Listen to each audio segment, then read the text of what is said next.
Jared Bennett, new name for us, asks, what do you believe will be the long-term effects of the Democratic Party shift towards more extreme candidates like Ocasio Cortez?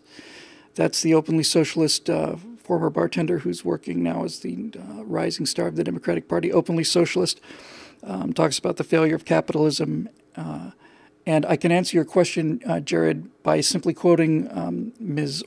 Ocasio Cortez, who believes that we should be occupying airports, we should be occupying shopping malls, we should be stopping cars on the street, we should be doing whatever it takes to bring attention to this cause that we think is important. And my response to that is, please, from your lips to God's ears, please, please, please, please, please, please do it. Please, please, please. There's nothing that's going to rally more people to your cause, Ms. Ocasio-Cortez, nothing going to rally more people to the cause of socialism than making air travel more difficult for Americans. And having a debate with a bunch of friends of mine, Evan Sayet, many among them, about this feeling I've gotten within the last month or two. And that feeling is that we have passed peak progressivism. It's not as good as it sounds. In the summer, in 1942, the U.S. Navy fought the Battle of Midway. That was the turning point of the war. That was peak Japan. But almost all of the casualties came after that. So even though the war was won, there was still so much damage to be done and undone. But I get the feeling that something has shifted in the continental shelf of public opinion beneath our feet. That people have had enough of this, and that the many liberals that are out there who are people of goodwill, who always thought that being a Democrat was the kind thing to do and the right thing to do, are now looking at television and they're seeing students burning down universities because a 150-pound gay man wants to speak there. And they find that the people that are wearing black masks and beating people on the streets and smashing windows and burning cars, those are their guys. That's their team. And they're finding out that the people that are leaving these parks, Portland is an extremely liberal city, maybe with the possible exception of Seattle and San Francisco, the most liberal city in America. And the people around there are saying, well, it's a little unfortunate because we kind of in sympathy with these people, with these protesters, but they're not in sympathy with the messages that they know, that they use. And when somebody on your own team has literally now, without exaggeration, kind of just, taken a crap in your stairwell for weeks and months at a go, you got to ask yourself some hard questions. I can tell you with confidence that if the Tea Party had been 1% as racist as it was accused of being, I would not only be a member of the walk away from the Republican Party movement, I'd be one of the leaders of it. But as I said earlier, they're not. The teams are not equal. Occupy people and the Democrats and that candidate, Ocasio-Cortez, represent, just forget the politics. The people that believe this, the people that like this, are the people who basically barricade themselves in a public park and just defecate in the open, and the people who are opposing them are people who leave a park or a meeting area cleaner than it was when they got there. They go in, Tea Party people go in, and they take trash out with them. They don't only take their own trash out, they take other people's trash with them. And more, this to me is becoming even bigger issue than the politics. It's the quality of the people, and it's moral quality and it's spiritual quality, but there's nothing metaphysical about it. They're just better people. That's all there is to it. They're better neighbors. They're smarter. They're better educated. They're certainly more charitable. Their families are happier. When I say they, I mean ours. All of them. They're just all kind of terrible people. And when I was mentioning earlier about taking a sample of 100 Tea Party members and 100 Occupy members and having a psychiatrist do a rundown on them, psychologist, I would be asking questions, as I'm sure they would. I would ask Tea Party people and I'd ask Occupy people, tell me about your parents. What was your father like? Tell me about growing up. And I think you would find virtually without exception that the Tea Party people are coming from largely loving homes and are generally speaking well-adjusted, and that the people from the Occupy movement, generally speaking, are not. And it's almost, oh, sorry, somebody wants to see the full front of the shirt. Sure.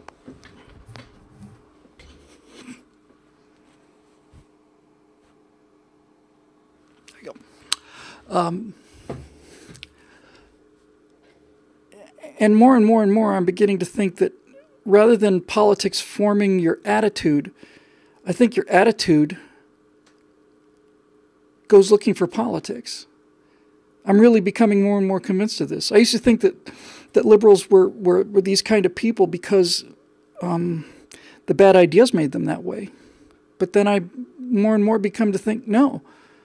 I mean, I was a victim of those bad ideas and the groupthink. I never heard the other side of the story, but I was never a bad person. I've done some dark things for a long time, but I've never hurt anybody, and I've never infringed or impinged on anybody.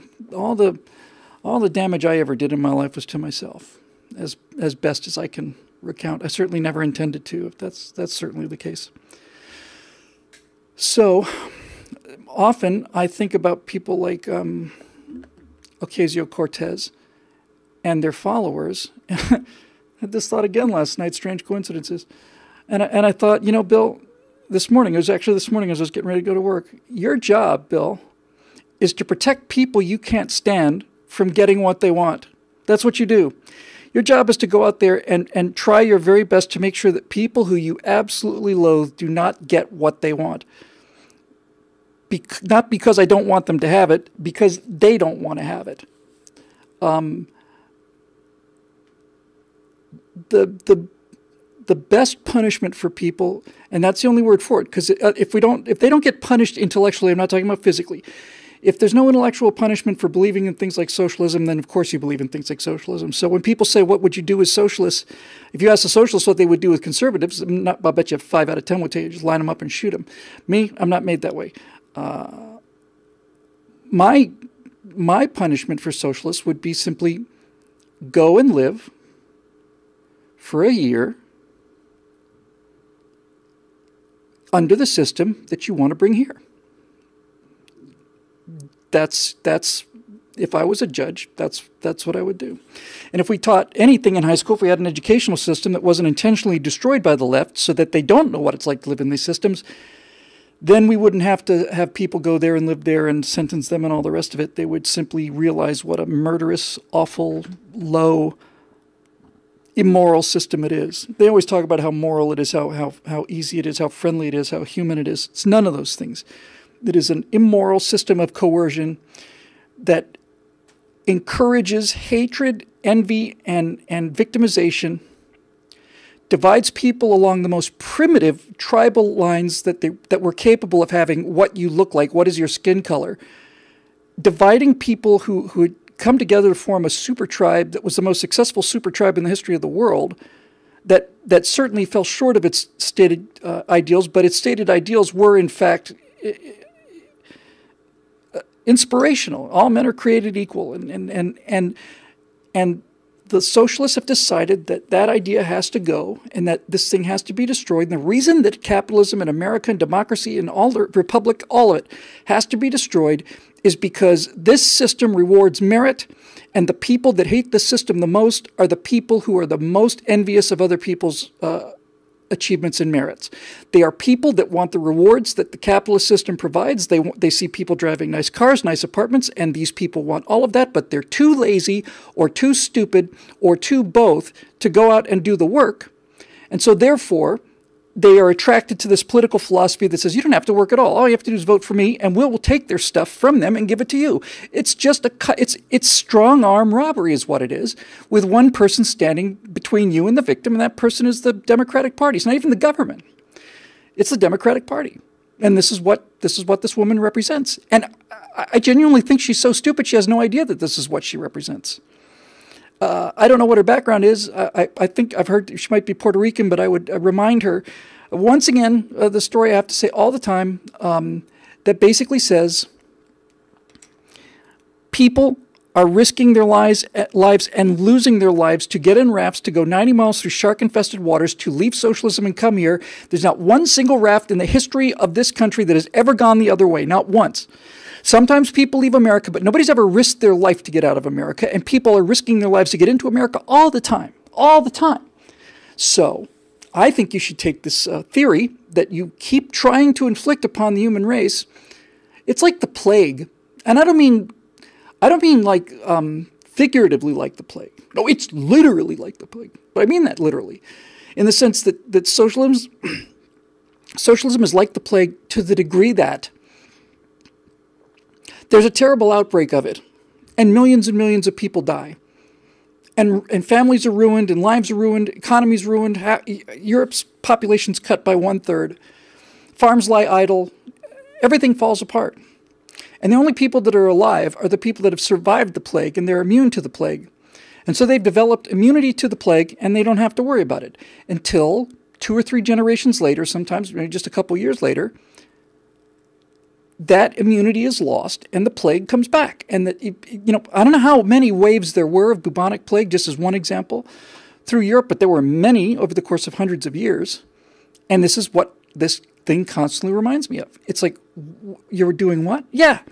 I say let all the rats with all the fleas we possibly can run everywhere. That would make society much better. No. This system has killed people. Everywhere it's been, it's killed people or ruined societies. And when I say killed people, you say, well, what about Sweden? Well, what about Sweden? Have you met a Swede? I've met some Swedes. They are, on some level, to me,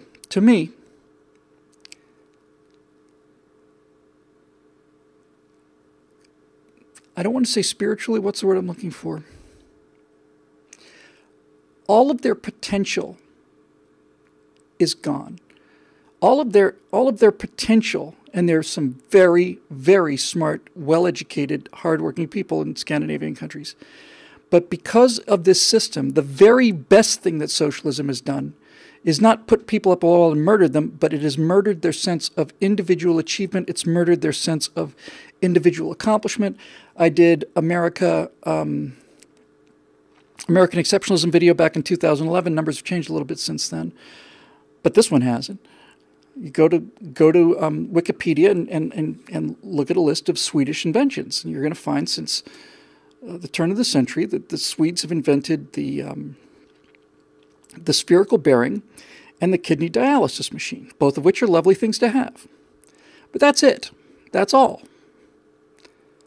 And when you think about the number of well-educated people, how well-educated they are, how smart they are, and how peaceful they are, you would think that Sweden would be leading the world in everything. They don't have the burden of crime. They don't have the burden of violence. They don't have the burden of none of that. You know, they are on the surface to many people this ideal society, but they're completely inert. And I noticed this when I was I don't know, 18, 19 years old in nightclubs in Miami. They're just inert, and that's kind of a form of kind of a spiritual death. Now, of course, the bill has come due. You can live on borrowed money for a while, but then the debt comes due. And all of the things that people love about Sweden, all the things that these progressives love about Sweden, and there are many things about Sweden to be admired, certainly. Certainly, it's very nice to live in a place that's spotlessly clean. It's very nice to live in a place where everybody's well-educated. It's very nice to live in a place where people are polite and decent. Nobody does anything harmful. That's all just grand. Swedes in America behave that way too, by the way, which is why the Midwest is such a nice place. But when you get down to it, The Sweden that these college liberals and social justice warriors are calling for, that Sweden doesn't exist, and it hasn't existed in certainly 10 years, and maybe as long as 20 years. Sweden is no longer the place of blonde women in miniskirts, out dancing until 2 in the morning. People think that Sweden is ABBA, and it's not ABBA. It's ISIS. Because they had to import people to keep this giant welfare state running. It is an unsustainable, irony in that word, it is an unsustainable system. And I'm paraphrasing somebody, I don't know who it was, I never remember it. At least I try to make sure that nobody is claiming this, that I took this for myself. I'm combining two things I heard into something that I think is original. And basically, when you look at our immigration problem on the southern border, we have that immigration problem because there are some jobs that Americans won't do. And since there are jobs that America won't do, we have to import foreign workers to do them. And one of the things that Americans won't do is vote Democrat. They're just not willing to do it in big enough numbers. So since not enough Americans are willing to vote Democrat, we have to bring in foreign workers to vote Democrat. And that's the absolute truth. If their theory was really popular and as human and as connected as what's her name says it is, then they should be cleaning our clocks. We should be the ones who would be arguing, no, it's not the will of the people. We have the courts to protect our rights. The courts aren't here to protect our rights. The courts are here to legislate socialist left-wing legislation that they cannot get past the people.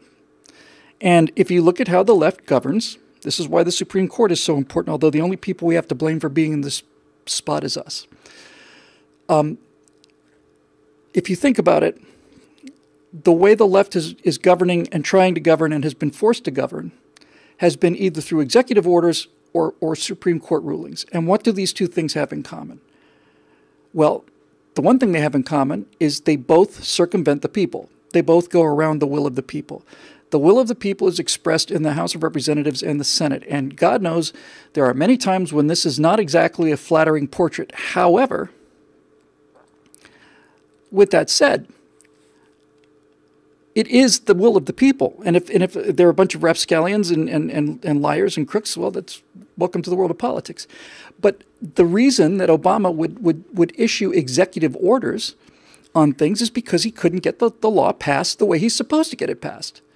And the same thing with the courts. If they can't get laws that the American people want and will vote for, then they go around the people and they have the Supreme Court do it. And when you get right down to it, you're talking about two different kinds of government. Not what the Democrats might do or are thinking about it. What they have done historically, especially under Obama, is they've given up, the Democrats have given up the idea of democracy. They don't like democracy. They think democracy is dangerous because the idiot people out there can sometimes vote against things that they want. And since they're so much smarter than everybody else, sometimes that's bad. So the Democratic Party, Democratic in name only, has been governing through executive orders or Supreme Court decisions or both. Well, there's a term for these kind of governments. A person who can simply write an order and have that order become law, one individual who is not divinely descended from other people and enjoying the divine rights of kings, that person's called a dictator. They dictate the law into an executive order, and the law becomes a law. Doesn't go past Congress. The people never get to approve it. He simply dictates it to be true, and so it's true. It's law now. Now you have to do it. And forget about the laws, all these regulations. They're also dictatorships. They are one person or a group of unknown people making something into law without getting that law passed by the people. And the people are only obeying these laws because we have this social compact. We vote for you, and we agree for you to represent us, and if you represent us, then we will basically follow the rules. But when you abdicate this power and when you don't, what's the point? No wonder people are failing to believe in the system. I'm failing to believe in the system. I need to see people go to jail. I want to see people go to jail. I don't care if they're Republicans or Democrats. I want them to go to jail. Hillary Clinton should be in jail. Barack Obama should be in jail. To my utter disgust, the upper levels of the FBI should be in jail. And I feel so sorry for the good people of the FBI, the huge majority of them out there who've watched the agency they love and the work that they've done for their entire lives be tarnished by the political machinations of these horrendous, awful, dishonorable, disgraceful people like Strzok and Comey and all the rest of them. We have no one to blame but ourselves, Jared, for allowing this thing. That's why last week's show on that woman, I get to pick the titles for them generally. And instead of me saying, socialist wins in, New York or New Jersey or what was it? It's like, is this some kind of sick joke? Is it? How many times are you going to foist this on us? How many times is the plague going to have to come back before we realize maybe next time that a ship pulls up on the dock and before they actually throw the lines over, if we see everybody in there is covered with these pustules and on the deck dead or dying, maybe we shouldn't let that ship come ashore. Maybe we got to just tow that ship right the hell out to harbor and make sure that whatever happens, it does not get ashore. But that's how the plague is spread, and that's how it's always been spread. And that ship keeps landing, and people keep dying, and we continue to bat ourselves in the head with the same 2x4 again and again and again and again.